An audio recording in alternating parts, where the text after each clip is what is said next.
Syederalun, ratusan murid Taman Kanak-Kanak Islam Terpadu atau TKIT di PD mengikuti manasik haji cilik di Masjid Agung Al-Falah Sigli PD pada Sabtu 4 Juni 2022. Kegiatan ini digelar oleh TKIT Al-Uswah Sigli dengan jumlah peserta sebanyak 153 anak dan 94 anak lainnya masing-masing asal TKIT Bina Ukhuwah dan TKIT Nurul Ikhlas yang terbagi dalam 11 kloter. Di tengah halaman masjid juga dipasang instalasi bak Ka'bah. Kegiatan anak-anak ini membuat orang tua murid yang melihatnya terenyuh dan berhasrat untuk segera dimudahkan menunaikan ibadah haji ke Baitullah.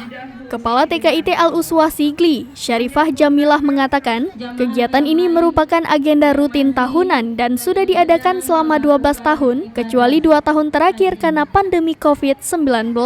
Adapun tujuan kegiatan ini dilakukan untuk memberikan pengetahuan kepada anak tentang prosesi rukun haji di Tanah Suci.